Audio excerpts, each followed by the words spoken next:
Suap menyuap. Pekerjaan yang ada kaitannya dengan suap menyuap seolah tak asing lagi. Orang rela membayar mahal agar keluarganya bisa masuk ke sekolah, universitas, atau ke tempat kerja yang diinginkan. Hal ini merupakan salah satu praktik suap. Sesuatu yang seharusnya halal akan menjadi haram jika ada unsur suap di dalamnya. Perihal suap menyuap, Nabi SAW sudah menyebutkan dalam hadisnya.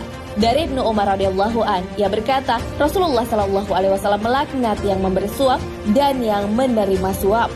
Hadis riwayat At-Tirmizi, Ibnu Majah, Hakim dan Ahmad.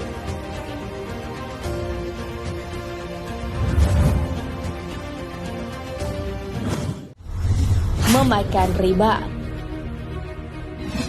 Para ulama memberikan pengertian tentang riba. Riba diartikan sebagai suatu akad atau transaksi pada barang tertentu yang ketika akad berlangsung tidak diketahui kesamaannya menurut ukuran syariah, atau adanya penundaan penyerahan kedua barang atau salah satunya. Melakukan riba sama saja sedang melakukan perang dengan Allah Subhanahu wa Ta'ala dan Rasul-Nya. Lalu jika demikian, adakah peluang menang bagi yang menyatakan perang kepada Allah? Tentu jawabannya tidak. Hal ini sesuai dengan firman Allah Subhanahu wa Ta'ala. Maka jika kamu tidak mengerjakan meninggalkan sisa riba, maka ketahuilah bahwa Allah dan Rasul-Nya akan memerangimu.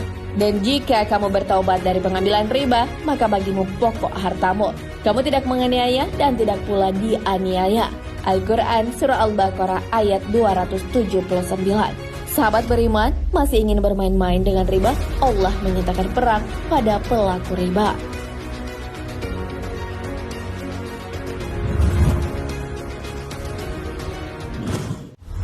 Berzina. Ketika mendengar zina sudah menjadi pekerjaan, tentunya akan terdengar sangat miris. Pelakunya berdalih susah mendapat pekerjaan, sehingga tak ada pilihan lain selain menjadikan perbuatan haram ini sebagai pekerjaan untuk menghidupi diri sendiri, bahkan keluarga. Na'udzubillah. Ketika seorang melakukan zina, berarti ia telah menempuh jalan yang buruk. Hal ini sesuai dengan firman Allah Subhanahu wa Ta'ala. Dan janganlah kamu mendekati zina. Sesungguhnya zina itu adalah suatu perbuatan yang keji dan suatu jalan yang buruk. Al-Quran Surah Al-Isra ayat 32. Bahkan Rasulullah menyebutkan dalam hadisnya tentang zina ini. Dari Abu Hurairah, ia berkata, Rasulullah SAW bersabda, apabila seorang berzina, maka iman keluar darinya. Maka ia wajib menjaga diri dari berbuat zina. Dan apabila dia berhenti dari berbuat zina, maka iman kembali kepadanya.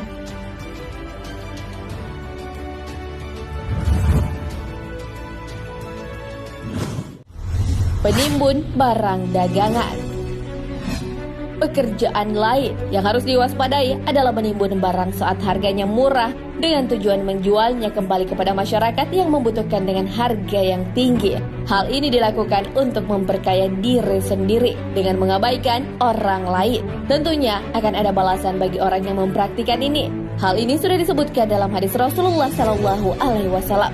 Dari Umar bin Khattab radhiyallahu an, ia berkata, saya mendengar Rasulullah SAW bersabda, barang siapa menimbun bahan makanan yang dibutuhkan oleh kaum muslimin, Allah akan menimpakan penyakit lepra dan kebangkrutan kepadanya. Hadis riwayat Bukhari.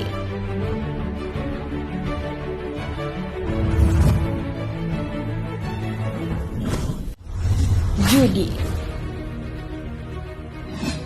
Judi merupakan salah satu perbuatan keji yang harus dijauhi karena perbuatan syaitan. Sebagian orang berusaha meraih harta dengan berbagai cara tanpa memperhatikan halal haramnya.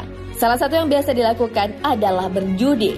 Jika beruntung, pelakunya akan menang dan mendapatkan harta tanpa bersusah payah. Namun perlu diingat bahwa lebih banyak keburukan jika melakukan judi. Hal ini sudah disebutkan di dalam Al-Quran.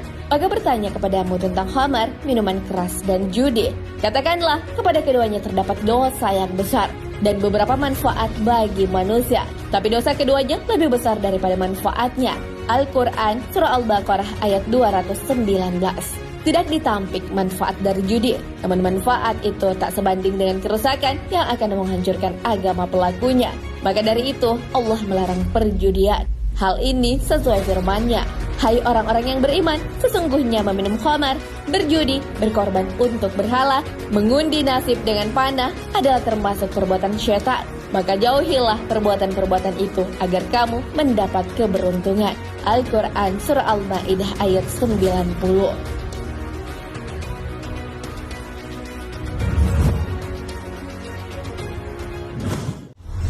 Memakan harta anak yatim.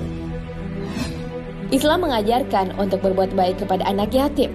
Bagi yang mencukupi kebutuhan anak yatim, nantinya di syurga akan berdampingan dengan Rasulullah SAW.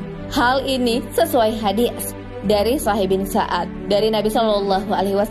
Beliau bersabda, saya dan orang yang mencukupi anak yatim di dalam syurga seperti ini. Beliau berisyarat dengan dua jari beliau, jari telunjuk dan jari tengah. Hadis riwayat Al-Bukhari. Namun, apabila seseorang memakan harta anak yatim, ia akan diganjar dengan neraka. Hal ini sesuai dengan firman Allah Subhanahu wa Ta'ala. Sesungguhnya orang-orang yang memakan harta anak yatim secara zalim, sebenarnya mereka itu menelan api sepenuh perutnya, dan mereka akan masuk ke dalam api yang menyala-nyala, neraka.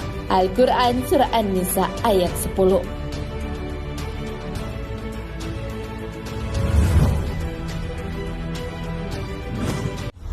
Mengurangi timbangan. Mengurangi timbangan adalah fenomena yang sejak dulu sudah ada. Hal ini biasa dilakukan oleh pedagang. Para pedagang biasa melakukan penipuan lewat timbangan. Biasanya mereka akan mengganjal timbangan sehingga pengukurannya lebih berat dari biasanya. Tentu saja itu akan membuat pedagang untung, namun rugi bagi konsumen. Tentu hal ini tidak diperbolehkan dalam Islam. Orang-orang yang melakukan praktik curang dengan mengurangi takaran diancam oleh Allah Subhanahu wa Ta'ala. Hal ini sesuai firman-Nya. Kecelakaan besar bagi orang yang curang, yaitu orang yang menerima takaran harus dipenuhi, dan apabila mereka menakar, mereka akan mengurangi. Tidakkah orang-orang yakin mereka dibangkitkan pada hari yang besar, yaitu hari saat manusia menghadap Rabb semesta alam? Al-Quran Surah Al-Mutaffifin ayat 1 hingga 6.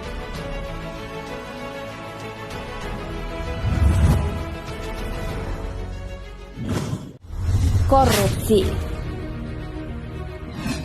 Kata ini sudah sering kali kita dengar karena sering terjadi penampakan koruptor oleh lembaga anti rasuah di negeri ini.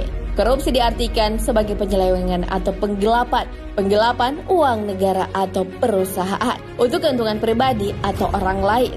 Dalam syariat, pengkhianatan tersebut harta negara disebut gulul. Dalam terminologi bahasa Arab, gulul berarti sikap seorang mujahid yang menggelapkan harta rampasan perang sebelum dibagi. Mengenai gulul, Abu Bakar berkata, aku diberitahu bahwa Nabi SAW bersabda, barang siapa aparat yang mengambil harta negara selain untuk hal yang telah dijelaskan, sungguh ia telah berbuat gulul atau dia telah mencuri. Hadis riwayat Abu Daud. Korupsi juga bisa diartikan memakan harta orang lain yang bukan hak kita. Hal ini sudah diperingatkan Allah dalam Al-Quran. Hai orang-orang beriman, janganlah kamu saling memakan harta sesamamu dengan jalan yang batil, kecuali dengan jalan perniagaan yang berlaku, dan suka sama suka di antara kamu. Al-Quran Surah An-Nisa ayat 29. Nah sahabat beriman, itulah jenis pekerjaan yang dilakukan orang pada akhir zaman. Sebagian orang sudah tidak mampu membedakan yang mana yang haram dan yang mana yang halal. Mereka hanya mementingkan hasilnya, yaitu uang yang didapatkan. Sementara cara memperolehnya tidak dipedulikan lagi. Dalam urusan mencari nafkah, sudah tak banyak yang peduli dengan syariat. Hal ini sudah disebutkan dalam hadis Rasulullah SAW. Akan datang suatu zaman di mana manusia tidak lagi peduli dari mana mereka mendapatkan harta, apakah dari usaha yang halal atau haram. Hadis riwayat Bukhari. Wallahu a'lam bishawab.